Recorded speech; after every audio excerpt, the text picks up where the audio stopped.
Buenos días, profesora y compañeros. Hoy en nuestra presentación les hablaremos acerca del equilibrio ácido-base. En ella se explicarán conceptos, se hablará acerca de algunos tipos de buffer, titulaciones y expondremos acerca de una experiencia práctica que aplicará lo conceptual visto también en clase con usted. Bueno, ahora vamos a la primera parte de la presentación, que es la sección conceptual de la misma, y hablaremos del pH de algunas sustancias de uso cotidiano. Primero vamos a mencionar la diferencia entre pH y pOH. El primero se define como el potencial de iones de hidrógeno, es decir, la concentración de iones de hidrógeno en una determinada solución. Y el pOH es la concentración de iones hidroxilo en solución. En el caso del pH, si este da un número inferior a 7, estamos frente a un compuesto de naturaleza ácida.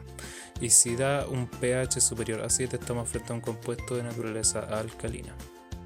Como se puede apreciar aquí, tenemos varias sustancias de uso cotidiano, las cuales pueden clasificarse en ácidas o básicas.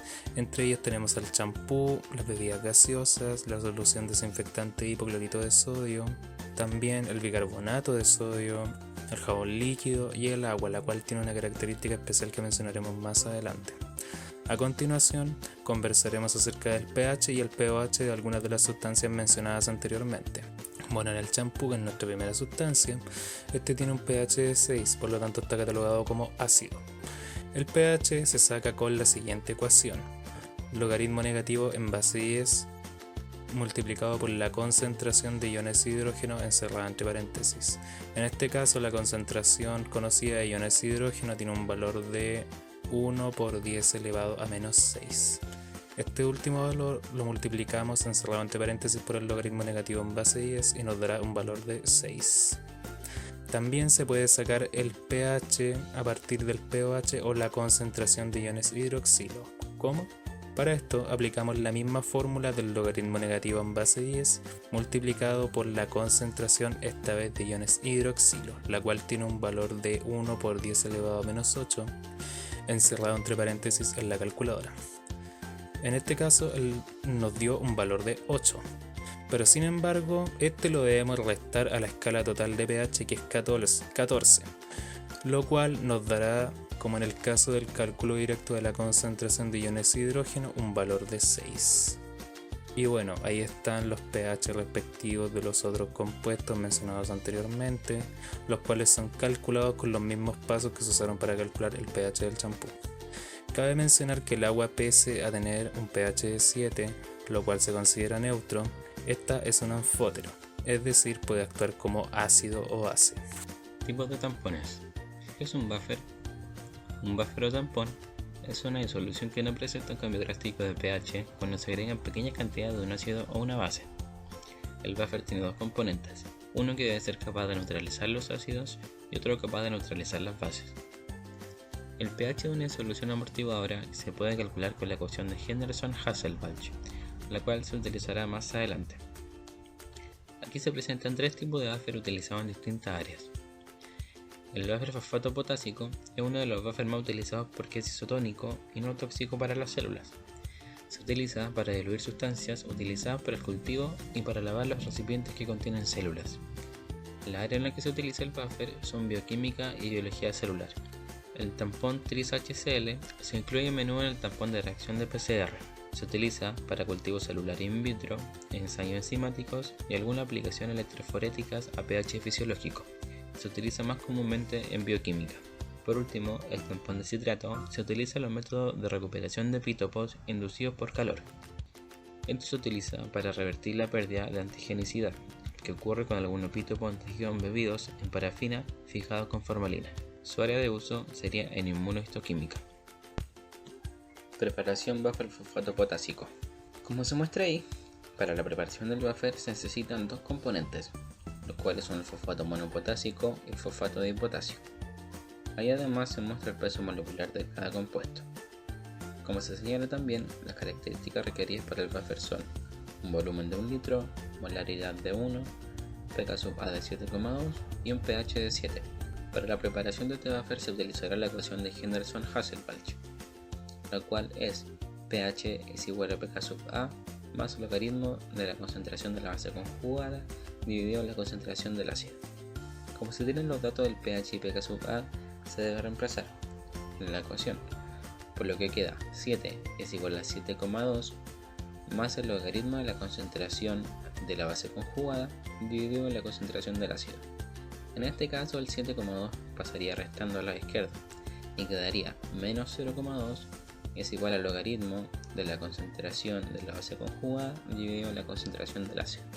Después de esto, el logaritmo pasaría al lado izquierdo como antilog de menos 0,2. El resultado de eso sería 0,631, que sería igual a la concentración de la base conjugada dividido en la concentración del ácido.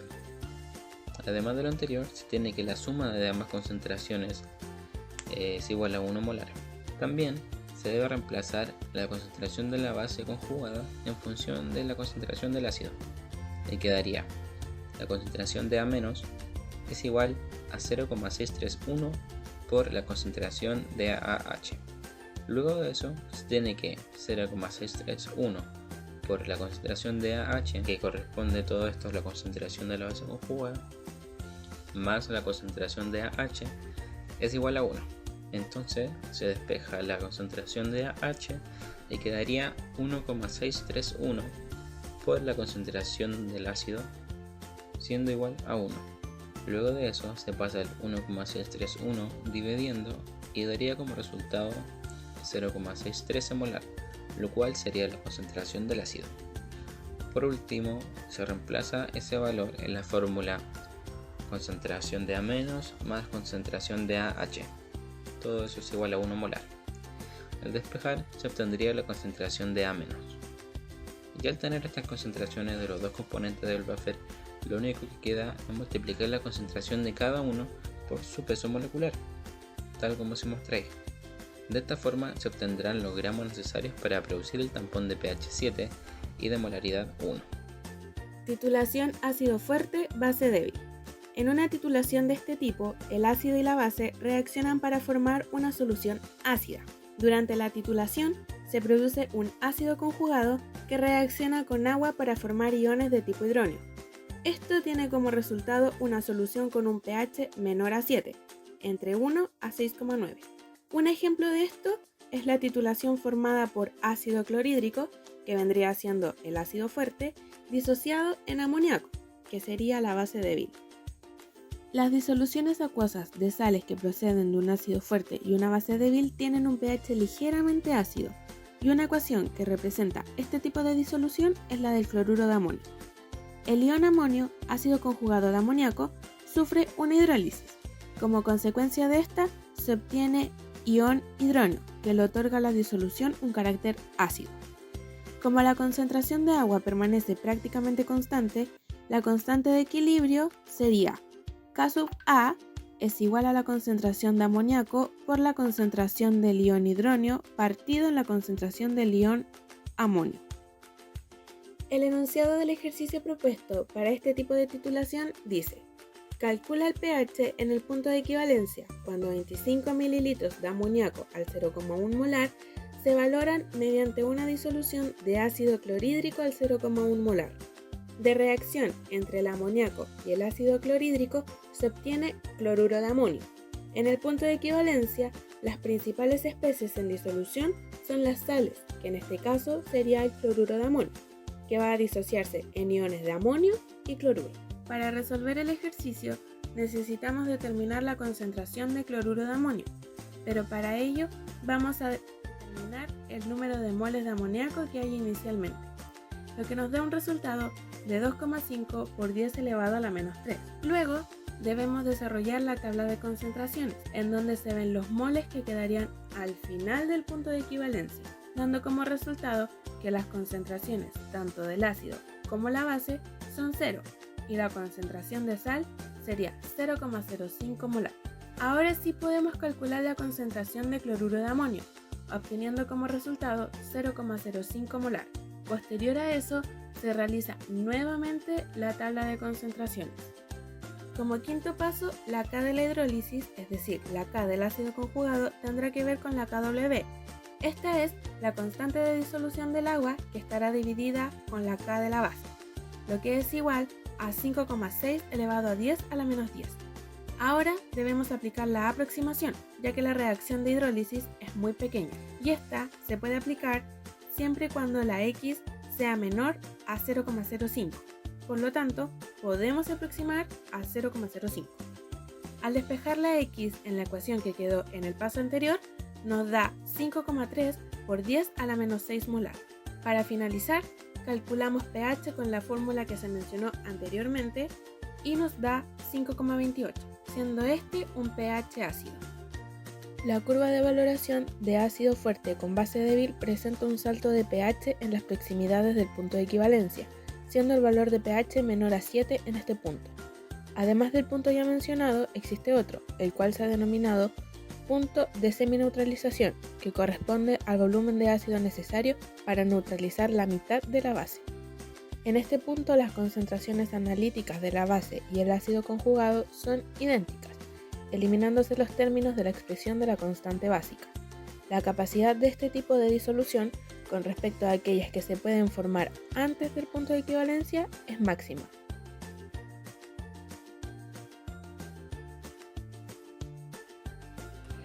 Sistema genital femenino, cavidad vaginal. Antes de la menarquía o durante la preadolescencia, el pH de la vagina es neutro, alrededor de 7. Al empezar la etapa fértil, el pH se vuelve más ácido, entre 4,5 y 5. Las circunstancias especiales como el embarazo, esta acidez aumenta con valores entre 4 y 4,5. Posteriormente, durante la menopausia, vuelve a ser un pH neutro. En la mujer en edad fértil, durante la menstruación, la vagina se hace más alcalina por efecto del pH de la sangre, que este es básico. Y la máxima acidez se produce en la fase premenstrual. El pH vaginal desequilibrado puede favorecer la aparición de microorganismos dañinos en la vagina. Los síntomas que indican alteraciones en la flora y el pH vaginal pueden ser inflamación, picor, olor más intenso, flujo más abundante de lo habitual, irritación, enrojecimiento, dolor vaginal, ardor al orinar o al tener relaciones sexuales. La vagina cuenta con 3 mecanismos de defensa. La barrera física, las células que se van descamando en la vagina arrastran los gérmenes de forma que les es más difícil colonizar las otras células. Barrera inmunológica, la presencia de anticuerpos en las capas de la vagina que neutralizan algunos de los gérmenes que intentan agredirla. La flora endógena, la acidez del medio es como el método de defensa de la vagina para dificultar las infecciones por parte de los gérmenes. Para mantener el pH ácido, la mucosa está colonizada por lactobacillus o bacillus de Doverlein, que estos son microorganismos probióticos utilizados para restablecer el equilibrio ecológico de la vagina, debido a su capacidad de adherirse a la mucosa inhibiendo el crecimiento de gérmenes patógenos, metabolizando la glucosa y obteniendo ácido láctico que disminuye el pH vaginal. Por eso, cuando los lactobacilos disminuyen, aumenta el pH vaginal y por lo tanto aumenta la tendencia a infecciones. Para mantener un pH equilibrado, lo más importante es tener una buena higiene personal. No es recomendable utilizar el jabón del cuerpo para la higiene íntima, ya que los niveles de pH son más elevados. No se recomienda usar duchas vaginales, ya que arrastran la flora vaginal normal y pueden eliminar las bacterias buenas que tiene la vagina. Esto permite que las bacterias dañinas se multipliquen. Lo mismo sucede con los tampones si se dejan más de las horas recomendadas, las cuales son 4 horas. No se recomienda utilizar copa menstrual, ya que esta no interfiere en el pH. También utilizar preservativo, ya que además de proteger de una transmisión sexual, también ayuda a evitar otros tipos de infecciones como la vaginosis bacteriana, que esta es una infección que puede ocurrir cuando se altera el equilibrio entre los diferentes tipos de bacterias saludables que están en la vagina. Estudios determinaron que cuando el semen con un pH entre 7,1 y 8 entra en contacto con la vagina, altera el equilibrio natural. Tipos de infecciones vaginales más comunes son infecciones por clamidia o clamidiasis, vaginosis bacteriana, candidiasis vaginal, vaginitis trichomoniasis. Tratamiento para estas infecciones consiste en la eliminación del agente causante de la afección por medio de ciertos medicamentos que solo un médico especializado en el área puede prescribir. Sin embargo, las infecciones cuyo origen son por hongos o levaduras generalmente son tratadas con cremas antimicóticas de venta libre, como por ejemplo el fluconazol. Parte 3. Experimental. Titulación: ácido débil, base fuerte. Objetivo: determinar el contenido de ácido acético de un vinagre comercial mediante una titulación con hidróxido de sodio. Conceptos clave. Ácido débil: es aquel ácido que no se disocia totalmente en una disolución acuosa. Aporta iones hidrógeno al medio, pero también es capaz de aceptarlos. Base fuerte: es una base que en una disolución se disocia por completo en iones.